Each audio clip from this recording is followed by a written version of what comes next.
मी मधुरा झी24 मध्ये आपलं स्वागत. हितगुज या आमच्या खास कार्यक्रमात आपण रोज विविध विषयांवर चर्चा करून तज्ञांचं मार्गदर्शन घेत असतो. आज आपण हितगुज मध्ये चर्चा करणार आहोत किडनीचे विकार आणि आधुनिक उपचार पद्धती या विषयावर. आणि या विषयावर चर्चा करण्यासाठी आमच्या स्टुडिओमध्ये आले डॉक्टर सचिन सोनी. विषयाकडे वळण्यापूर्वी मी डॉक्टर सोनी यांचं आमच्या स्टुडिओमध्ये स्वागत करते. नमस्कार डॉक्टर.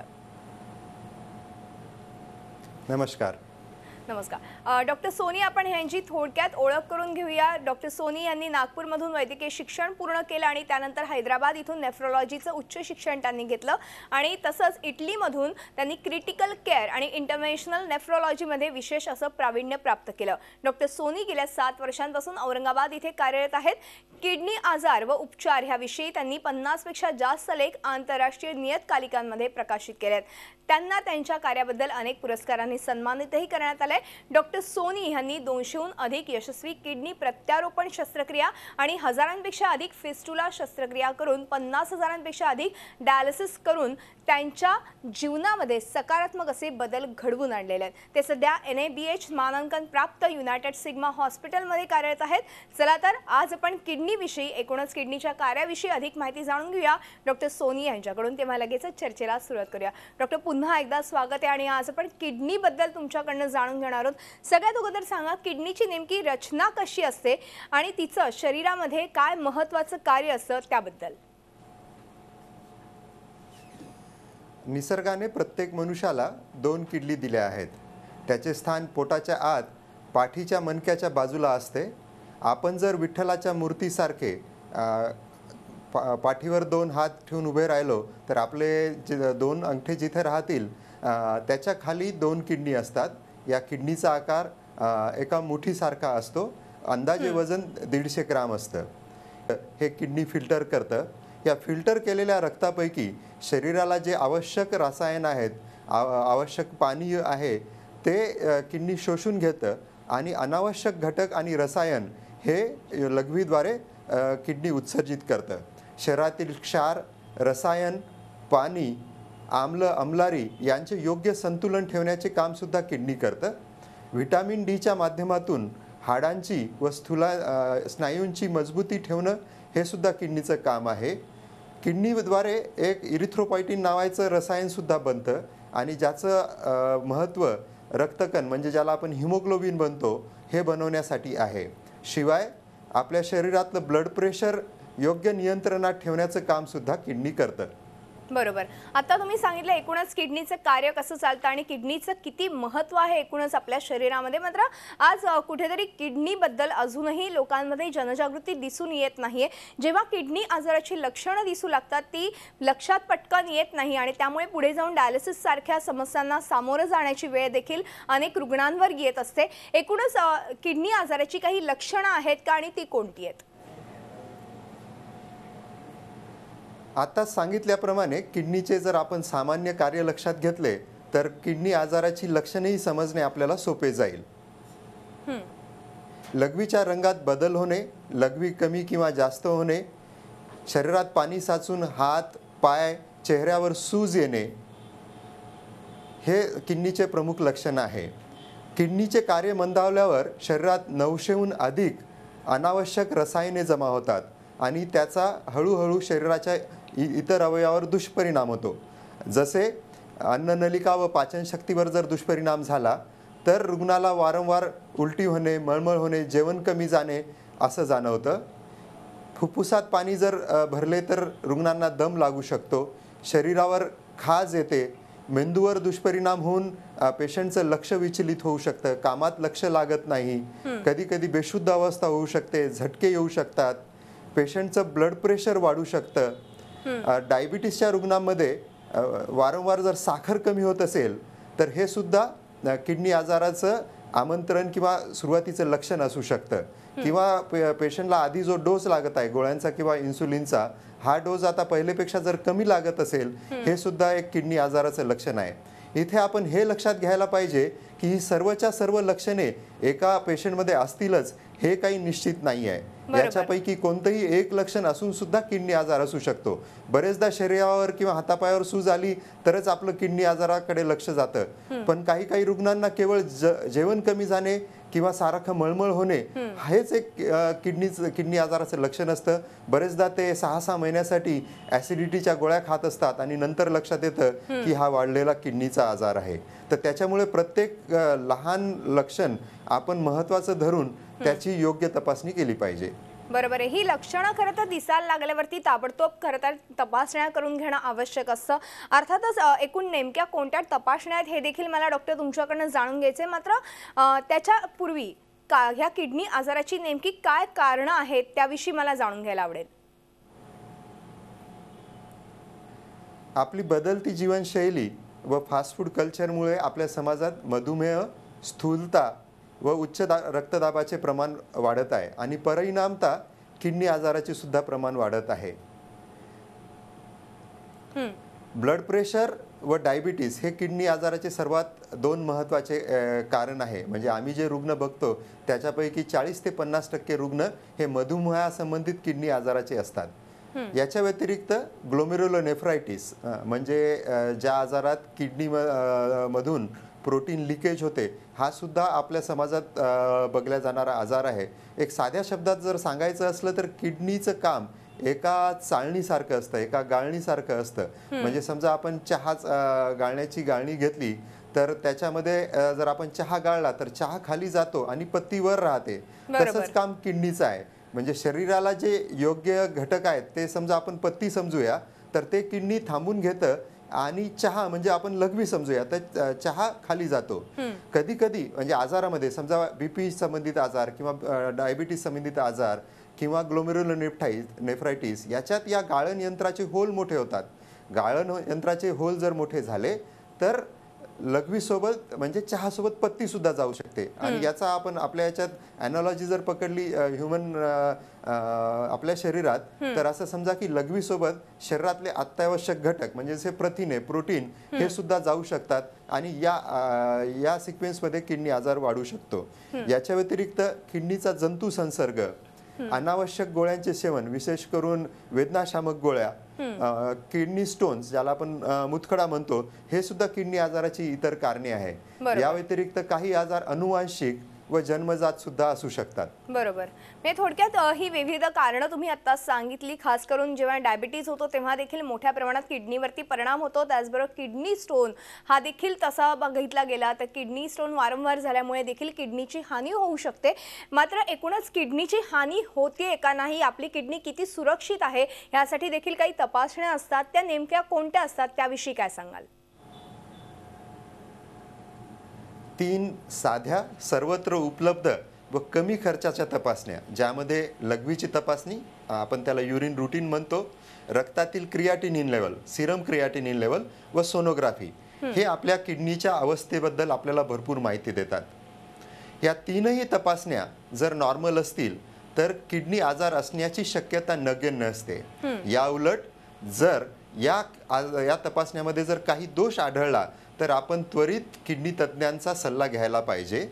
किडनी तज्ज्ञ मग ह्या प्रायमरी म्हणजे ज्या बेसिक तपासण्या आहेत ह्या तपासण्या व रुग्णांचे लक्षणं या आधारे काही पुढच्या सेकंड स्टेपच्या तपासण्या करतात, ज्यामध्ये इलेक्ट्रोलाइट्स, ब्लड युरिया, 24 तासातील लघवीतील प्रोटीनचे प्रमाण, uric acid level, kidney biopsy ह्या तपासण्यावर काही अत्याधुनिक तपासण्या जसे ANA, अँका level, serum complement level, DTPA scan ज्याच्यात किडनीचं डायरेक्ट फंक्शन आपल्याला कळू शकतं, GFR एस्टिमेशन, DMSA स्कॅन, अशा बऱ्याच अत्याधुनिक तपासण्या ह्या आपल्याला किडनी आजाराच्या अचूक निदानाकडे आणि आवश्यक उपचारासाठी आपल्याला मार्गदर्शक ठरू शकतात. मी इथे सांगू इच्छितो की औरंगाबादमध्ये आमच्या हॉस्पिटलमध्ये या सर्व प्रकारच्या अत्याधुनिक तपासण्या उपलब्ध आहे आणि त्या माफक दरामध्ये आपण रुग्णसेवेत उपलब्ध केलेल्या आहेत. बरोबर.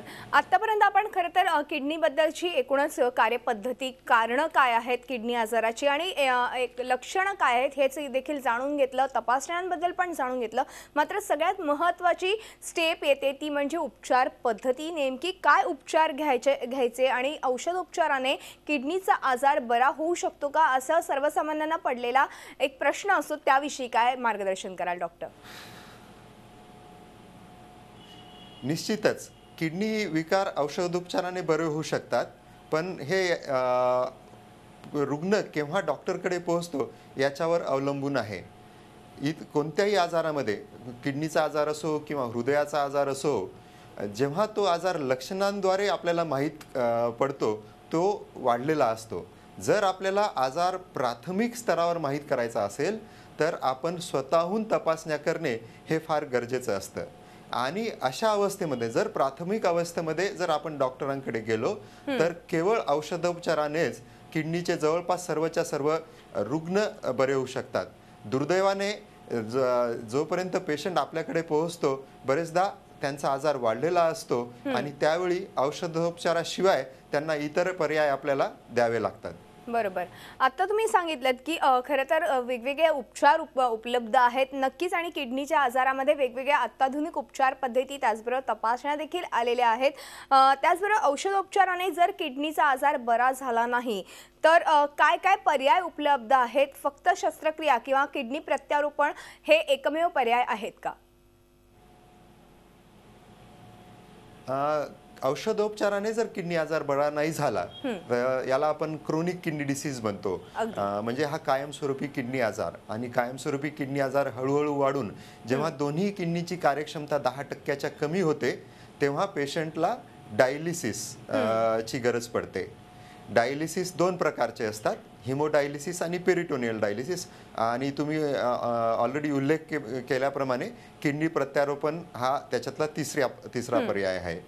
जनमानसात डायलिसिस बद्दल सुद्धा बऱ्याच चुकीच्या धारणा आहे. म्हणजे एक प्रश्न आम्हाला रुग्ण नेहमी असा विचारतात की एकदा डायलिसिस केलं तर पेशंटला डायलिसिसची सवय लागेल का, किंवा डायलिसिसच्या वेळी पूर्ण रक्त बाहेर काढण्यात आलं आणि नवीन रक्त भरण्यात येतं, अशी धारणा बऱ्याच लोकांमध्ये आहे. तर मी इथे हे सांगू इच्छितो की डायलिसिस आपल्याला वारंवार लागणार की नाही हे किडनी आजाराच्या कारणावर आणि त्याच्या स्टेजवर डिपेंड करतं. बरेचदा असं होतं की किडनीचे आजार तात्पुरत्या स्वरूपाचे असतात, ज्याला आपण अक्यूट रिनल फेल्युअर म्हणतो. अशा आजारात डायलिसिस केवळ 1.5 ते 2 आठवडे आपण करतो आणि त्या काळात किडनीची योग्य ट्रीटमेंट करून किडनी आजार पूर्णपणे बरा होतो आणि डायलिसिस पेशंटचं बंद होऊन जातं, किडनी पूर्ववत नॉर्मल होते.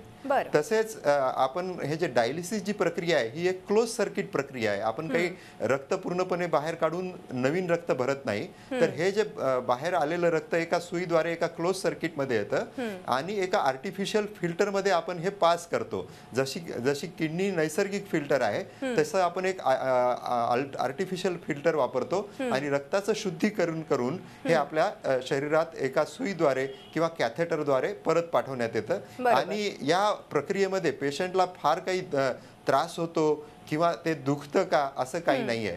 बऱ्याच लोकांना एज हा एक क्रायटेरिया वाटतो. त्यांना असं वाटतं की माझा रुग्ण, माझे नातेवाईक हे फार वयस्कर आहे, हे डायलिसिस सहन करू शकतील का. तर आता अत्याधुनिक उपचार पद्धतीमुळे हे सर्व शक्य झालेले आहे. आपण कोणत्याही वयोगटाला हा योग्य तो उपचार आपण प्रोव्हाइड करू शकतो आणि पेशंटचं जीवन या डायलिसिसच्या माध्यमातून सुधारू शकतो. एक दुसरी डायलिसिसची पद्धती मी जे म्हटलं आहे की पेरिटोनियल डायलिसिस आहे, हे पोटाचं डायलिसिस आहे आणि हे डायलिसिसही बऱ्याच रुग्णांसाठी वरदान ठरतं. बऱ्याच वेळा आपले रुग्ण खेडोपाडी राहतात आणि त्यांना डायलिसिस सेंटर फार दूर असतं. आठवड्यातून 2 किंवा 3 वेळा या डायलिसिस सेंटरला जाऊ शकत नाही. तर हे घरच्या घरी डायलिसिस करण्याची पद्धत म्हणजे CAPD असतं, जेव्हा रुग्णांचे नातेवाईकच पेशंटचं डायलिसिस करू शकतात. आणि ह्या सर्व उपचार पद्धती आता सर्वत्र उपलब्ध आहे. औरंगाबादमध्ये आमच्या हॉस्पिटलला ह्या उपलब्ध आहे. नक्कीच तुम्ही आतापर्यंत जी किडनी संदर्भातली, किडनी आजाराच्या संदर्भातली माहिती अतिशय महत्त्वाची होती. आपण एक छोटासा ब्रेक घेऊ आणि ब्रेक नंतर अशी चर्चा पुढे चालू ठेवूया. तेव्हा हितगुजमध्ये वेळ झाली एका छोट्याशा ब्रेकची. कुठेही जाऊ नका, पाहत राहा आमचा खास कार्यक्रम हितगुज.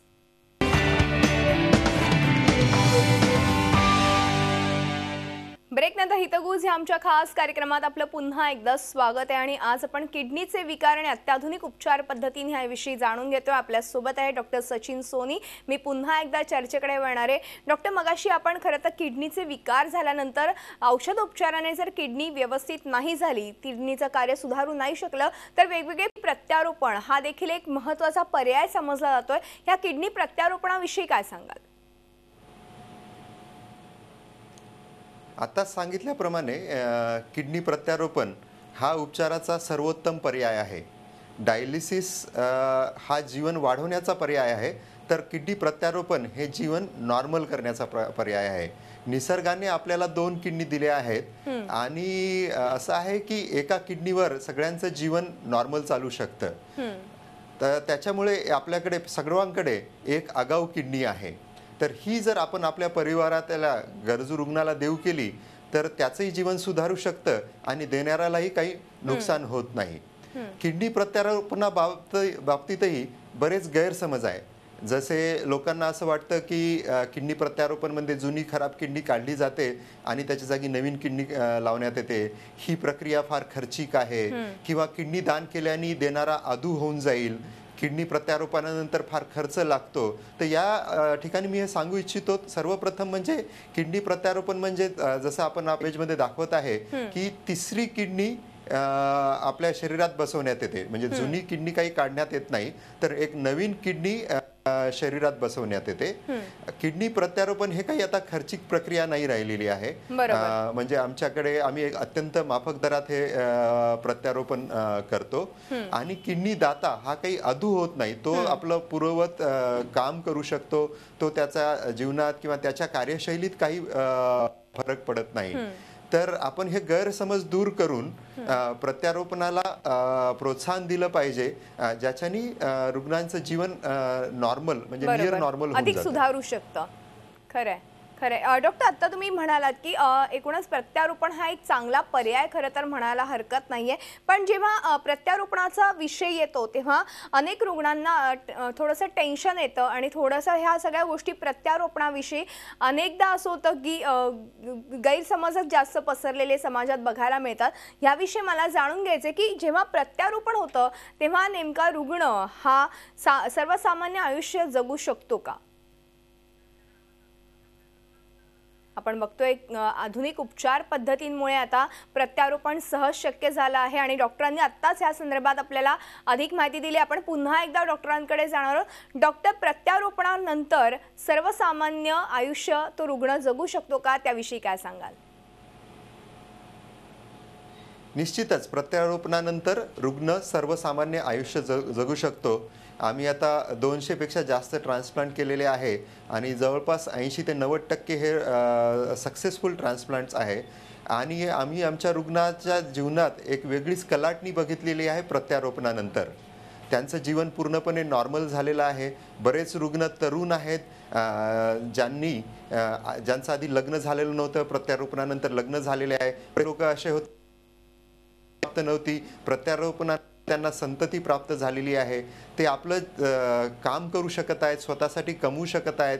या आणि ही जी आपण ते कमाई करतात त्यामध्ये स्वतःच्या उपचाराचा तर खर्च भागवतात, शिवाय आपल्या परिवाराचा बोजा सुद्धा ते समर्थपणे पेलू शकत आहेत. तर ही जी ताकद प्रत्यारोपणात आहे ती डायलिसिसमध्ये नसते. त्याच्यामुळे आपण खास करून तरुण लोकांना आपण हे प्रत्यारोपणाचा स्ट्रॉंगली सल्ला देतो. मला अजून हे सांग इच्छितो की हे प्रत्यारोपण लहान बाळापासून, म्हणजे आम्ही आमच्या अनुभवात 7 वर्षाच्या मुलीपासून एक 65 वर्षाच्या माणसाचं सुद्धा प्रत्यारोपण केलेलं आहे. काही लोकांना हे सुद्धा वाटतं की डायबिटीसच्या रुग्णांचं प्रत्यारोपण होऊ शकते की नाही, तर हे सुद्धा शक्य आहे. तर ही प्रत्यारोपणाची उपचार हा सर्वांसाठी, कोणताही किडनी रुग्ण असो ज्याला रेग्युलर डायलिसिसची गरज पडते, हा त्यांच्यासाठी सर्वोत्तम पर्याय आहे. फक्त त्याच्यासाठी त्यांच्या परिवारात डोनर असला पाहिजे. परिवारात जर डोनर नसला तर त्याच्यातही आपण काही वेगळे मार्ग आहेत. म्हणजे जसं कॅडेवर ट्रान्सप्लांट आहे. मागच्या वर्षात औरंगाबादमध्ये याही चळवळीने जोर पकडला आणि आमच्या हॉस्पिटलच्या 6 रुग्णांचं कॅडेवर ट्रान्सप्लांट झालं आणि ते सर्व यशस्वीपणे जगत आहे. याशिवाय एक स्वॅप ट्रान्सप्लांट नावाचा पर्याय आहे. म्हणजे ज्यांच्या घरात डोनर तर आहे पण तो त्यांच्या रुग्णाला चालत नसेल तर एक्सचेंज करता येतं. म्हणजे दुसऱ्या परिवारात जर डोनर असेल आणि अशीच परिस्थिती असेल तर यांची किडनी त्यांना देणे आणि त्यांची किडनी या रुग्णाला देणे, याच्यामुळे दोन्ही परिवारांचा फायदा होतो. दोन्ही रुग्णांचे जीवन सुधारू शकतं आणि याला सरकारच्या आणि कायद्याच्या मार्फत सुद्धा प्रोत्साहन आहे. गतवर्षीच आम्ही एक म्हणजे त्याला एक थोडा सामाजिक दृष्टिकोनही आहे की एक हिंदू मुस्लिम परिवारात सुद्धा सुद्धा आम्ही स्वॅब घडवून आणू शकलो आणि आता ते चारही रुग्ण म्हणजे दोनही पेशंट आणि दोन्ही डोनर चांगल्या अवस्थेत आहे आणि त्यांच्यात एक वेगळंच इमोशनल बॉन्ड डेव्हलप झालेला अरे आहे. वा, म्हणजे अरे वा. हा आपल्या धार्मिक भावनेच्या पुढे गेलेला आहे. नक्कीच खरं तर प्रत्यारोपण हे एक उत्तम पर्याय ठरू शकतो. किडनी ज्यांची फेल झाली असेल तर त्यांच्यासाठी नक्कीच. आपण एक छोटासा डॉक्टर ब्रेक घेऊ आणि ब्रेक नंतर अत्याधुनिक उपचार पद्धती अजून काय आहेत याविषयी मला तुमच्याकडनं जाणून घ्यायचं आहे. पण एका ब्रेक नंतर तेव्हा कुठेही जाऊ नका, पाहत राहा आमचा खास कार्यक्रम. ब्रेक नंतर हितगुजमध्ये आपलं पुन्हा स्वागत आहे आणि आज आपण किडनीचे विकार आणि आधुनिक उपचार पद्धती याविषयी जाणून घेतो. डॉक्टर सोनी आपल्यासोबत आहेत. आपण पुन्हा एकदा चर्चेकडे येणार आहोत. डॉक्टर, अर्थातच अत्याधुनिक उपचार पद्धती किडनीच्या विकारांवर कोणकोणत्या आहेत, अगदी थोडक्यात काय सांगाल? किडनीच्या उपचारामध्ये आता बराच प्रोग्रेस झालेला आहे. डायलिसिसचे नवीन नवीन प्रकार येत आहे. एक इंटरव्हेन्शनल नेफ्रोलॉजी नावाची ब्रांच डेव्हलप होत आहे, जे आम्ही आमच्याकडे एक व्हॅस्क्युलर ॲक्सेस सेंटर चालू केलेलं आहे. डिफिकल्ट एव्ही फिस्टुला एक नावाचं एक शस्त्रक्रिया असते. आम्ही ती बरीच नाविन्यपूर्ण पद्धतीने करतो. याच्यासाठी आम्हाला बरेच पुरस्कार सुद्धा प्राप्त झालेले आहे. तर हे सायन्स फार प्रगत होत आहे आणि त्या सर्व सुविधा आम्ही आमच्या रुग्णांना आमच्या भागात देण्याचा प्रयत्न करतो. बरोबर. आणि येत्या काही महिन्यात डॉक्टर तुम्ही मूत्रपिंड दिवस देखील साजरा करणार आहात, त्याविषयी काय सांगाल? येस, दरवर्षी मार्च महिन्याच्या दुसऱ्या गुरुवारी जागतिक मूत्रपिंड दिवस असतो आणि यावर्षी याचा जो थीम आहे तो फिटनेस संबंधित आहे. तर हा विषय घेऊन आम्ही एक किडनीथॉन म्हणजे किडनी रुग्णांचे मॅरेथॉन ऑर्गनाईज करत आहे. तर या कार्यक्रमाच्या माध्यमातून मी सर्वांना असे आवाहन करतो की या मॅरेथॉनमध्ये किडनी ट्रान्सप्लांट झालेले रुग्ण ज्यांनी किडनी डोनेट केलेली आहे हे रुग्ण हे सहभागी होणार आहेत. तर आपण त्यांचं आयुष्य बघा, आपण स्वतःही सहभागी व्हा. याच्यातून आपण बोध घ्या की ते सुद्धा नॉर्मल पद्धतीने जगू शकतात आणि आपण सुद्धा आपल्या किडनीच्या टेस्ट बद्दल, आपल्या फिटनेस बद्दल, हेल्दी लाईफस्टाईलकडे आपण लक्ष द्यायला पाहिजे आणि आपण आपलं जीवन सुधारवायला पाहिजे. थोडक्यात ह्या किडनीथॉनच्या निमित्ताने तुम्ही एकूणच जनजागृती घडवण्याचा प्रयत्न करणार आहात आणि एकूणच तुम्ही किडनी बद्दलची, किडनी विकारांसंदर्भातली पूर्णतः माहिती आपल्या प्रेक्षकांपर्यंत पोहोचवली, त्याबद्दल मनपूर्वक धन्यवाद. खरं तर ह्या बुलेटिन, ह्या खास कार्यक्रमात आज आपण इथेच थांबतो. तुम्ही पाहत राहा झी24 तास.